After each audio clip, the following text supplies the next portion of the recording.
Assalamualaikum warahmatullahi wabarakatuh. Selamat datang di As Komputer. Oke, baik teman-teman. Kesempatan kali ini komputer di bagian teknisi ya, komputer saya. Nah, ini harddisknya mau saya ganti. Ya, sebenarnya harddisknya masih bagus, cuman untuk kapasitasnya ini terlalu kecil ya. Nah, teman-teman bisa lihat di sini. Ini SSD merek dari Intel ya. Nah, ini sudah lama. Eh, saya belinya waktu tahun 2014. Ya, berarti kalau sekarang dihitung sekitar hampir 10 tahun ya, kurang lebih. Nah, jadi untuk drive C-nya ini sudah hampir penuh. Ya, jadi untuk SSD ini khusus untuk drive C doang. Nah, jadi kesempatan kali ini akan saya update ya, saya upgrade menggunakan SSD Touch Byte. Nah, untuk kapasitasnya ini 256. Ya, berarti lebih besar dari yang pertama. Oke, nah. Jadi, langsung aja kita ganti ya. Nah, jadi bentuknya seperti ini SSD-nya.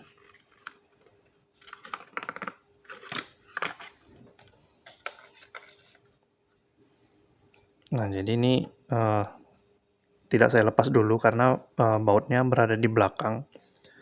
Jadi agak susah nanti setelah saya pasang baru dibuka bautnya. Jadi saya cabut dulu. Nah, untuk kabel SATA-nya saya cabut. Oke, lalu kabel powernya juga saya cabut. Nah, kemudian saya pindahkan di SSD yang baru ya. Nah, cara pasangnya teman-teman bisa lihat di sini. Jadi ini seperti bentuk L, ya, baik kabel power ataupun kabel SATA-nya. Nah, untuk kabel SATA-nya juga sama ya. Ada seperti L ya. Jadi pemasangannya seperti ini. Ya, atau kalau di depan, nah ini ada penguncinya. Dia bagian atas seperti ini. Oke, nah seperti ini ya. Kemudian kabel powernya juga kita pasang. Nah, kabel powernya juga sama. Oke, nah seperti ini.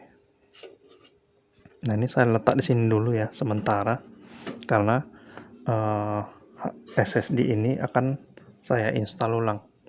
Nah, jadi sesuai permintaan teman-teman. Nah, jadi bagaimana cara nginstal Windows 7 yang 64 bit. Nah, jadi sebenarnya apa sih bedanya 32 bit sama 64 bit? Nah, simpelnya seperti ini aja teman-teman.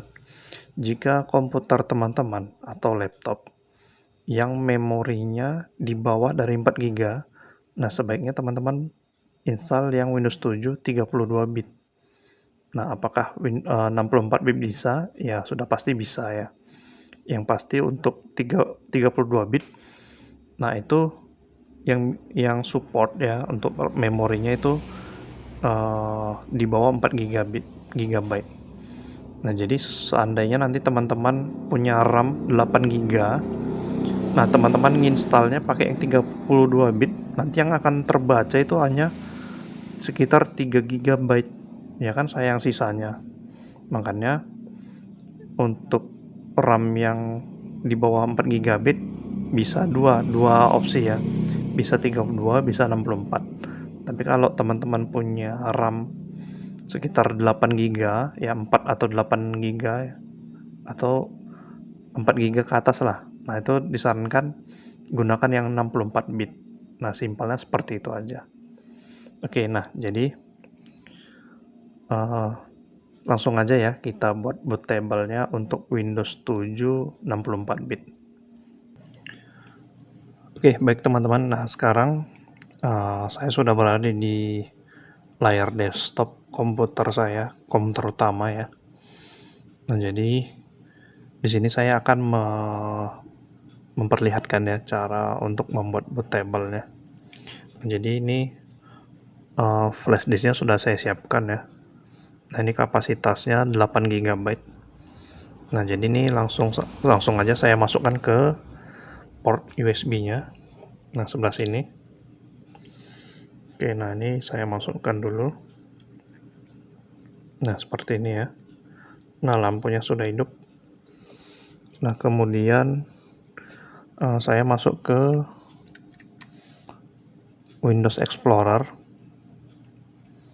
Kemudian sebentar ya, saya perlihatkan dulu.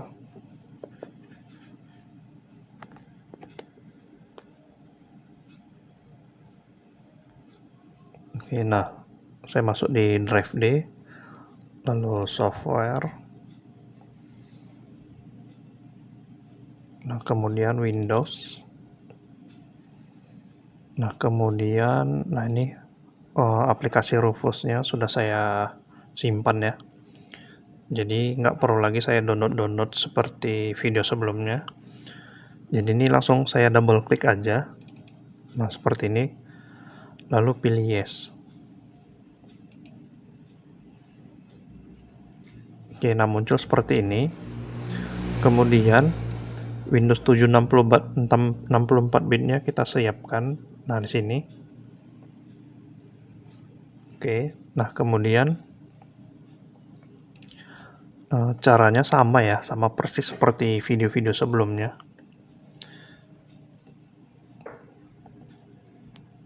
Oke, nah jadi caranya ini drive-nya ya, nanti akan terbaca drive G sama seperti yang di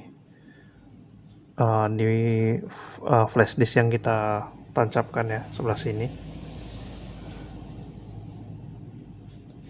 Nah, kemudian untuk boot selection-nya ini tetap disk or ISO karena kita mau ngambil file ISO-nya. Nah, kemudian kita select ya, kita cari Windows 7 64 bitnya. Nah, yang ini ya. Sama seperti yang di sini. Ini kita klik lalu open. Nah, lalu untuk partisi scheme-nya ini kita ganti menjadi MBR ya. Apa singkatnya saya lupa. Kemudian yang bagian bawah ini jangan diganggu. Nah, kalau sudah pilih start. Nah, ini jangan ada yang di checklist. Kemudian oke. Nah, ini dia minta format isinya ya. Karena di dalamnya ini tidak ada yang penting. Ini saya oke kan aja. Nah, ini proses penghapusan, memformat lalu membuat file ke dalam flash disk yang kita masukkan tadi.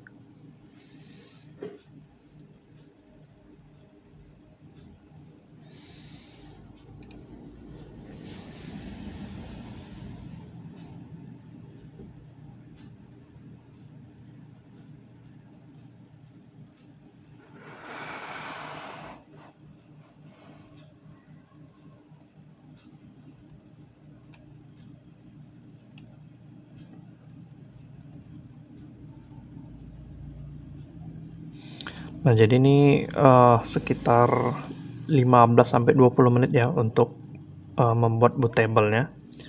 Nah, jadi untuk video kali ini saya percepat aja ya, supaya tidak memakan durasi.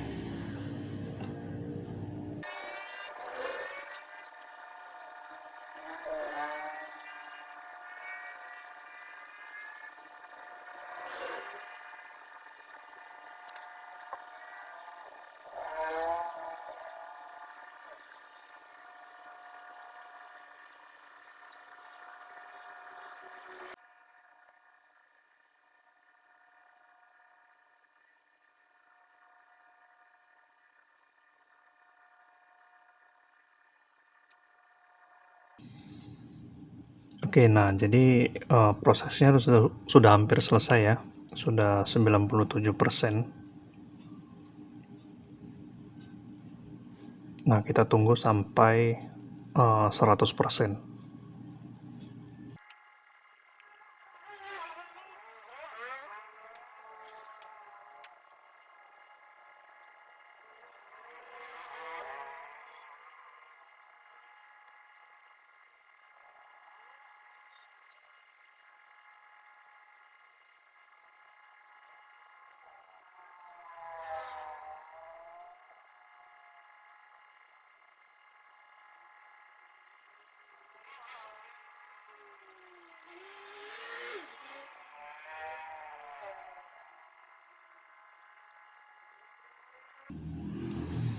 Oke, nah baik teman-teman, proses untuk pembuatan bootable-nya sudah selesai ya.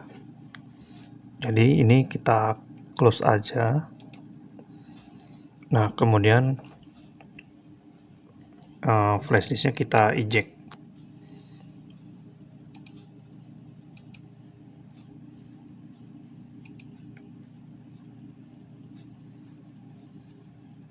Nah kalau sudah, tinggal kita cabut.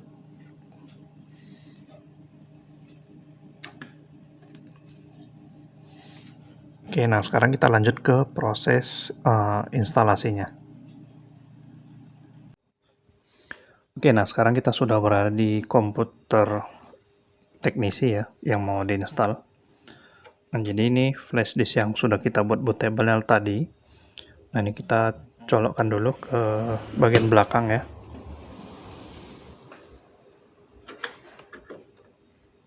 Oke, nah seperti ini. Nah, kalau sudah, kita hidupkan. Kemudian sambil menekan tombol delete ya, untuk masuk ke BIOS-nya.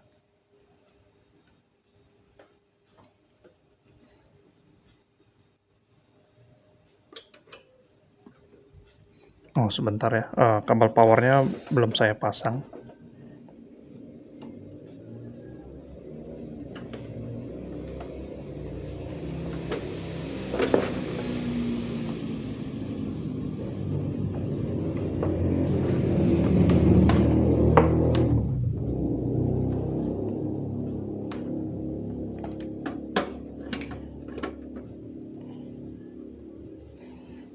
Oke, nah kalau sudah, kita hidupkan lagi.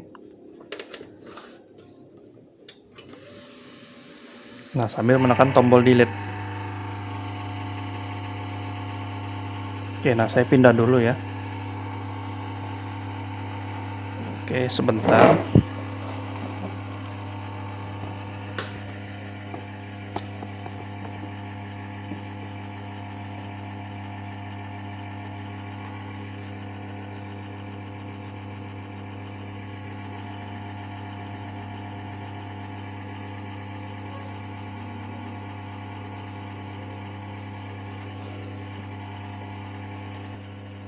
Oke, nah sekarang kita sudah masuk ke menu BIOS dari komputer saya ya.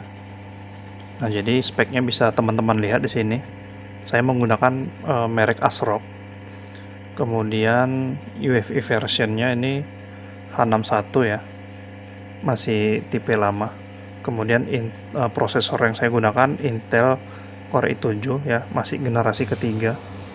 Nah, di sini teman-teman bisa lihat untuk RAM-nya. Jadi di sini untuk RAM-nya, nah totalnya itu 8 GB. Nah, makanya saya menggunakan yang 64 GB. Nah, bisa dilihat ya. Nah, kemudian kita masuk ke menu boot sebelah sini. Kemudian pada bagian boot option-nya, ini kita pilih menjadi USB. Nah, seperti ini. Kemudian boot option kedua, ini saya pilih harddisknya ya. Tadi kan mereknya Terabyte ya. Besar kapasitasnya 256 GB. Nah, jadi cukup dua ini aja yang diganti. Nah, selebihnya ya itu tergantung dari merek komputer atau laptop teman-teman ya. Nah, jadi intinya cuman itu aja. Boot option pertama ini harus flash disk. Nah, boot option kedua, nah ini harus harddisk yang mau diinstal. Seperti itu. Nah, kalau sudah, kita masuk ke exit, lalu pilih save change and exit. Nah, kalau sudah, enter, lalu pilih yes.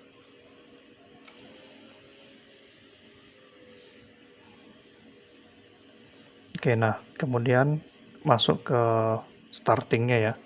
Jadi startingnya ini mirip-mirip seperti Windows 10.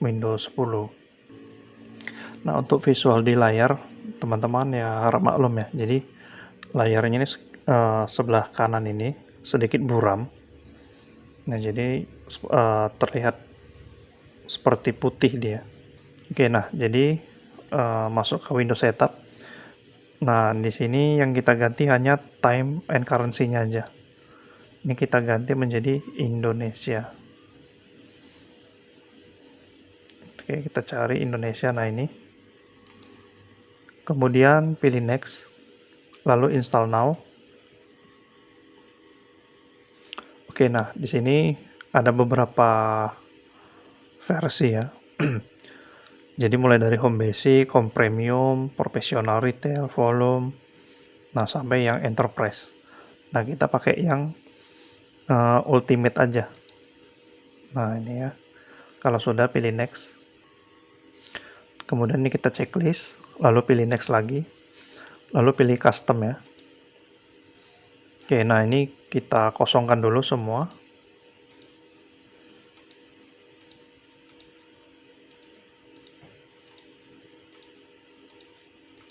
Oke, nah seperti ini.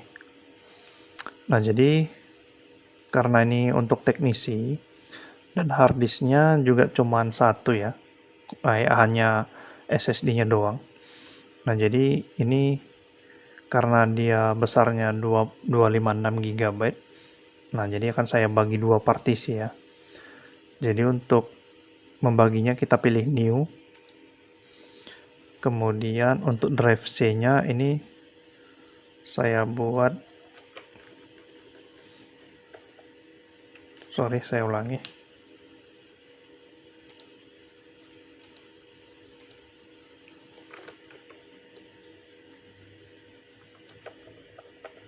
Nah jadi segini ya.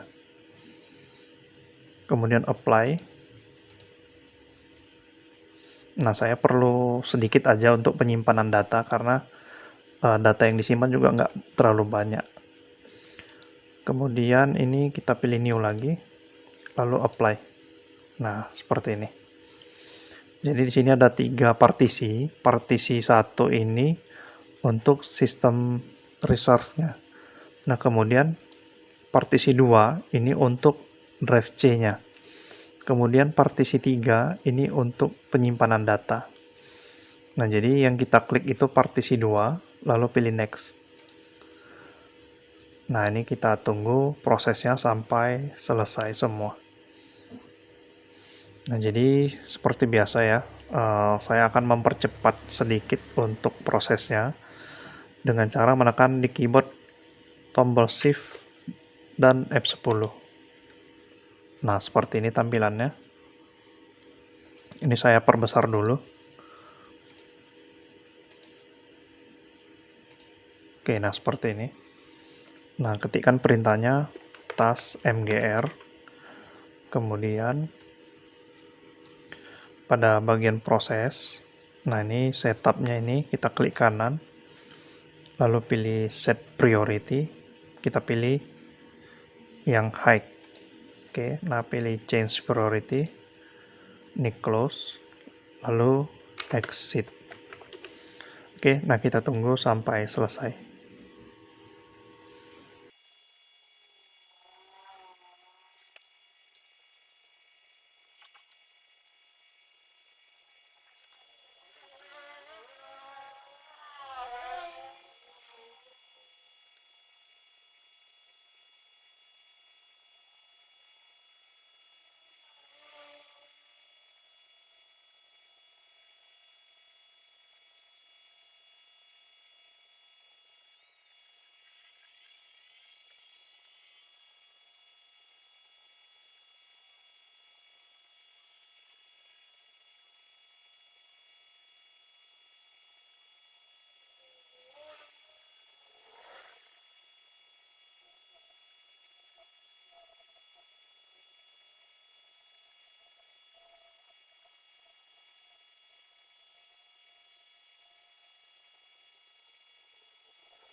Oke, nah baik teman-teman. Di sini ada pilihan ya untuk bahasa. Nah, jadi kita pilih yang my language is English. Nah, kemudian pilih next. Oke, nah kemudian untuk ini sudah sesuai semua. Kemudian kita next lagi. Nah, untuk nama komputernya kita isi ya. Nah, ini saya ketikkan teknisi ya, karena komputernya untuk teknisi. Nah, kalau sudah pilih next, lalu next lagi. Nah, ini untuk produk key-nya automaticalnya kita hapus. Lalu pilih skip. Nah, ini kita checklist. Lalu pilih next. Nah, ini kita pilih yang assimilator. Lalu ini sudah sesuai ya. Jadi sekarang tanggal 18 November 2022. Nah, ini saya buat sekitar jam 11 lewat ya. Hampir jam 12. Oke, kita next.